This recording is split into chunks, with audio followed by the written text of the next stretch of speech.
Greetings, Di here. This is part 3 of the Cereal Box Journal videos, and we're looking at the composition and putting together of the signatures and stitching them into the journal and finishing off the actual journal. The embellishments will be in the next video. You need to go through each of your signatures to make sure that all the pages are up the right way, that you haven't got any text back to the front or upside down. It's always a bit disappointing when you realise you've done that. You can see here the luscious coffee stain paper that's probably 2/3 of the pages, just the occasional piece of printed cardstock, which is sometimes good to put photos and things on. It's a bit sturdier. I'm also including some pages from an old street directory from Hobart here in Tasmania.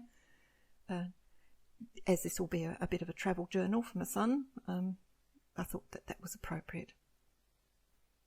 Once I've put the street directory pages in, you can see they protrude a little from the middle because of the fold. And the more pages you put in, the more they protrude. Now you can leave them, doesn't matter. Doesn't matter a scrap that they do protrude. But in this case, I wanted them to look nice and neat and tidy, so I've trimmed off the other 4. This is the last one. I'm just showing you how I trim them. Use a nice long, very sturdy metal ruler that's got a bit of a channel on the side that I'm cutting against. Helps protect my somewhat clumsy fingers from total annihilation.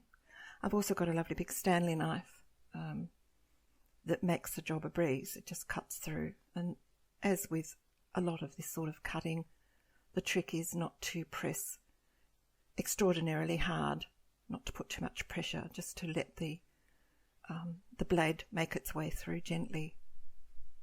You get a straighter cut, a much tidier finish that way, without risk to life and limb.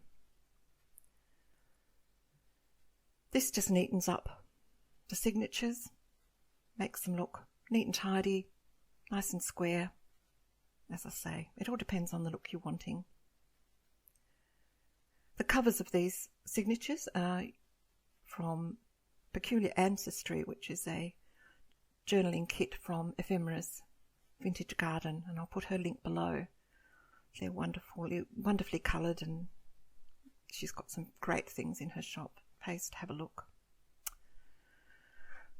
Now we're just starting to measure up the spine. As I said, I use a spine from the same sort of cereal carton. Makes it very easy. You've got a permanent template that way. For other books, if you intend to make more journals, then by all means use the same. Saves you measuring and cutting out the template. You really need to find the centre, both longitudinally and vertically, to make sure this is exact. It looks awful if your stitching is crooked. You need to get this really spot on. So you need to find the centre, and depending on how many signatures you've got, divide up the space between your marks so that it's evenly spaced across the spine, and make sure you leave a little bit on either side, the same amount on either side. To make the template for each of the signatures, which is what we're going to be using first, you measure the length of the signature, not the spine. In this case, my signatures are considerably shorter than the spine, and you can see there that there's quite a distance, probably about 3/4 of an inch each end. You fold a piece of cardstock that's that exact length, measure it up so that or centre it up so that it's equally spaced. Mark off down the centre line where each of those holes are positioned, and then go through and punch them out, and that gives you an exact template for the positioning of your holes. And the more careful you are about the measuring up and getting this bit right, the better your finished result is going to be. It's going to look neat and tidy on the back, and the pages are going to sit in beautifully. They're not going to move. I use the trusty phone book that I use to punch the holes in the spine of the cover, but you open it this time, and you open it to a nice about halfway through, so that you've got a nice channel in the middle for your signature fold to push down into. You lay your template with the holes on top, and you'll find that it pokes away through using some sort of a pokey tool. I think this is one from an old Eclipse machine, a Sizzix pokey tool. It pushes through so easily. It's absolutely no effort at all. And you just need to ensure that you've got your signatures nice and straight. And there you are. You can see the holes on that one. Some people clip the signatures to keep them. I just prefer to tap them and get them right. I tend to mess up a bit if I try and put clips on and move things, and they get out of alignment, and I find it's easier just to make sure as you're positioning it into the phone book spine that you're got everything straight and that you're pushing down the template for the holes firmly down against the top, making sure it's well aligned. If you do that each time and do it carefully, you really can't go wrong with this.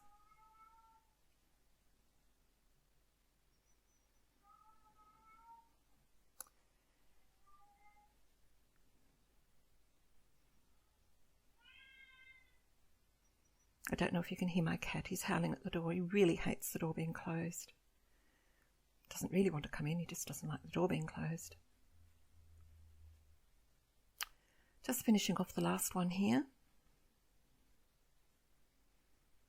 Not sure if I said, but there's about 240 pages in this journal. It's quite a hefty little number.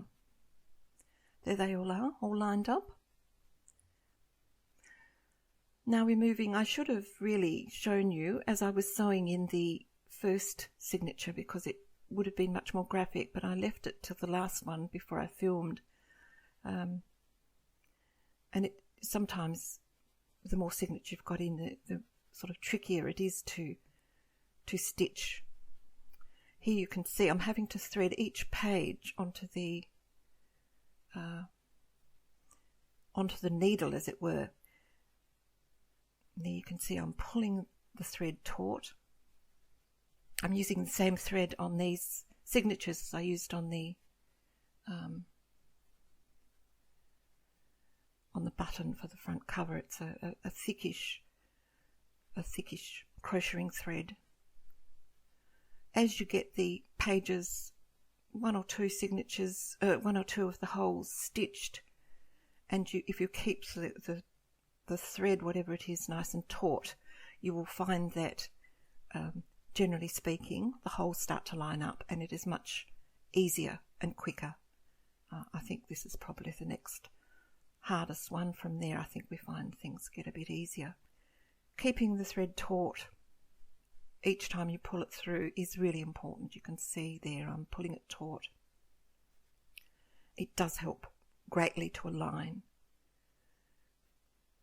My test of the thread to see if it's going to be suitable is to tug it firmly between my hands, and if I can break it just between my hands, and I've got arthritis, I can't put too much pressure on it, but if I can snap it between my hands, it's not strong enough to use for this. It does need to be a fairly robust sort of yarn, and I quite often use a waxed thread or waxed linen. I really like the feel of that. I just didn't have any of my brown left, so I'm using this crochet thread instead, which works perfectly well. You work from the center. In this case I'm working from the center, from the inside, and working down to the bottom, and now I'm up at the top and I'm starting to work back to the center again. I saw an idea on, I think it was Ephemera's Vintage Garden, and I'll check that and I'll leave it below. I'll leave a link to the video where she did a journal, and the threads that are left dangling in the middle of the signature, which are often I often just put an envelope there and put the envelope, adhere the envelope together after I've finished. But she left some little, I think, hearts dangling, and so that's what I'm doing with this one. I'm going to completely copy her idea. It looked lovely, so I'm going to use that idea in this journal. Just knotting it twice and making sure it's taut before I finish it off, and that's it. They're a little bit long at the minute, but they'll get there. I'll trim them off as I put the the images on. Just going to thread the binding through, and that's what's going to, the seam binding, that's going to be used to close the journal by wrapping it through the button that we stitched to the front. And that basically, apart from putting in some pockets and some more embellishments, which will be in the next video, basically that's the journal done. There we go. Look at that. Isn't that neat? They're very firmly placed. Thanks for watching. Bye now.